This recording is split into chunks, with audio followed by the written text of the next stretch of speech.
All right, let's jump right into the totally wild history of one of the 90s most unique and honestly bizarre fighting games. Welcome to this explainer, where we're going to track the massive rise and the sudden, mysterious extinction of the hit arcade game Primal Rage. Now, if you were anywhere near an arcade or a home console back in the mid-1990s, you definitely remember those loud, roaring cabinets featuring giant prehistoric beasts just tearing each other apart. But the actual story behind the game's creation, its frantic push to home consoles, a nationwide moral panic, and a mythical lost sequel, well, it's even more wild than the game itself. I mean, to really understand how strange the 90s arcade boom truly was, we just have to look at what happens when you mix Mortal Kombat, claymation, and a post-apocalyptic Earth. The result was a commercial juggernaut that casually sold over 1.5 million copies. Atari Games and Time Warner Interactive basically took the aggressive, gory, one-on-one fighting formula that Mortal Kombat made so popular and applied it to towering dinosaurs and giant apes. And it worked. It was a massive hit, ranking as one of the most popular deluxe arcade games in the world right out of the gate. But to fully grasp why it captured the imaginations of so many players, we need to take a look at the world they built. So, let's kick things off with Section 1, Welcome to Post-Apocalyptic Earth. Because this wasn't just some standard dinosaur simulator, right? It was this deeply weird sci-fi fantasy hybrid. According to the game's lore, a devastating meteor strike completely wiped out modern human civilization. And the cataclysm was literally so severe that it shifted the continental landmasses, reshaping the entire planet into the shape of a fire-breathing dinosaur skull. Humanity regressed to these primitive, Stone Age tribes living in primordial rainforests, and they started calling their new brutal home Earth, spelled with a U. But that meteor strike also awakened ancient beasts from deep within the planet's crust, beasts who are now worshipped as literal gods by the surviving human tribes. This gave players a beautifully structured roster with 7 distinct fighters to choose from. The beasts were essentially divided into 2 factions. You had those fighting to keep peace on Earth, and those trying to plunge it into further chaos for their own benefit. You had Blizzard, the noble ape-like god, and Armadan, the spiked god of life, standing against absolute nightmares like Vertigo, this bizarre cobra-like goddess of insanity, and Diablo, the fire-breathing tyrannosaur god of evil. And each fighter actually had their own specific domain on the planet as their stage, like the Ruins or the Inferno.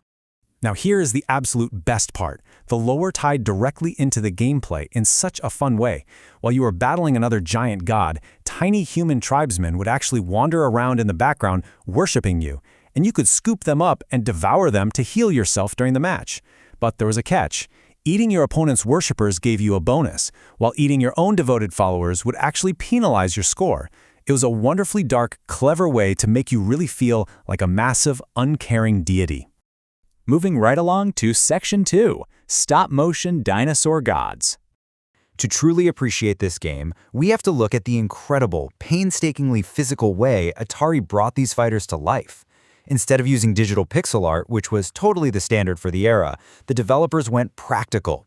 Animator Jason Long pitched the idea and drew the initial production sketches. From there, model maker Dan Platt crafted physical figures using flexible metal armatures inside them so they could be precisely posed. They meticulously airbrushed these physical models by hand. And finally, Pete Kleino shot them using traditional stop-motion photography, literally the exact same technique used in classic monster movies. And to make the game actually feel fluid and responsive, they filmed an unbelievable 400 individual stop-motion frames for each and every fighter in the game. I mean, think about the sheer manual labor that went into that. Every punch, every tail whip, every roar required someone to gently reposition a physical puppet frame by frame under hot studio lights before finally digitizing it into the arcade hardware. The game was just as unconventional when it came to its gameplay mechanics. Normally, in games like Street Fighter or Mortal Kombat, you tap out a joystick motion and then hit a button, right? Well, Primal Rage completely flipped the script. You had to hold the attack buttons down first and then perform the joystick movement. The developers specifically designed this reversed button hold input system to make special attacks a lot easier for novices to pull off. They really just wanted players to be able to execute cool moves by holding buttons and mashing the joystick around. All right, on to Section 3, the Console Port Wars. With the arcade cabinets absolutely dominating, Time Warner Interactive aggressively ported the game to virtually every machine on the market to capture that peak 90s fighting game hype. A year after the August 1994 arcade launch, it hit the 16-bit consoles and handhelds. Just a few months later, it flooded the new 32-bit disc-based systems.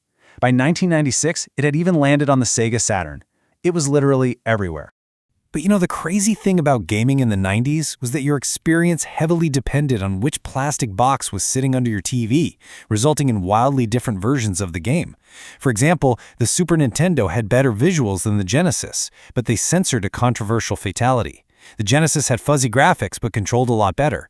The handhelds were heavily compromised. The Game Boy version actually had to cut the character Vertigo entirely just to fit on the tiny cartridge. Even the powerful Sega Saturn version, which came out last, had to run at 30 frames per second instead of the arcade's 60. Which brings us to Section 4, the Golden Shower Controversy. Because you literally cannot talk about a massive 90s fighting game without diving into a good old-fashioned media panic. And Primal Rage had a very specific target on its back. In 1996, an Arizona mother named Ellie Ravella launched a grassroots campaign against the game. Her 11-year-old son had purchased the Sega Genesis port and executed a rather crude fatality by the character Chaos, who, remember, is the ape god of decay. The fatality, which became known as the Golden Shower, involved the ape urinating on the defeated opponent. She was outraged by this and took the issue directly to the media. The backlash from her campaign was swift and honestly pretty highly publicized.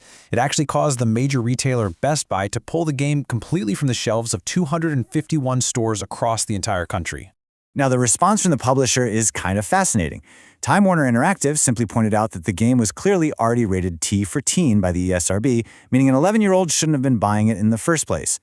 When the ESRB was forced to reevaluate the game due to the panic, they neutrally upheld the exact same T rating, finding nothing that merited bumping it up to an M for mature.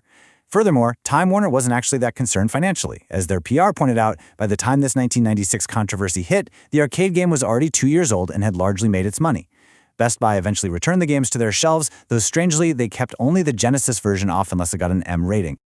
Finally, we arrive at Section 5, the Lost Sequel. This is the true extinction event to the franchise, an unreleased sequel that became an absolute white whale for arcade collectors. Atari was developing a vastly expanded follow-up simply called Primal Rage 2.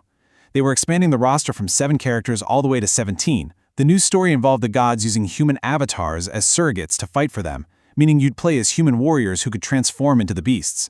They changed the controls to a more traditional 6-button configuration and introduced this massive new boss named Necrosan, a skeletal dragon who hatched from the very meteor that destroyed Earth in the first place. But Atari abruptly canceled the game before its 1996 arcade release, simply because they feared it wouldn't generate enough sales to justify the heavy production costs. But the lore didn't completely die out. In a truly bizarre twist, refusing to just let the story go, Atari actually had the unused plot of the canceled arcade sequel adapted into a published paperback novel in 1997, written by John Vornholt.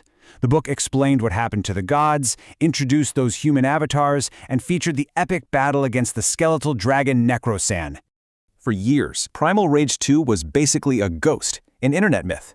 Only 2 test arcade boards were known to exist in the entire world, and they featured an uncrackable copy protection.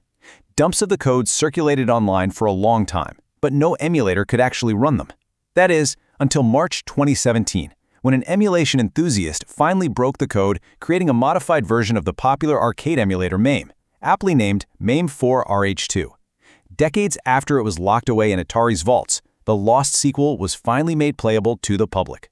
As we close the fossil record on Primal Rage in this explainer, looking at its incredible journey from a claymation juggernaut to a canceled game saved by modern emulation, it leaves us with a thrilling mystery. If a completely finished arcade game with physical hardware could sit unplayable in the dark for over 20 years, what other video game history is out there right now, waiting to be resurrected? Just keep that in mind the next time you hear about a canceled project from your favorite studio.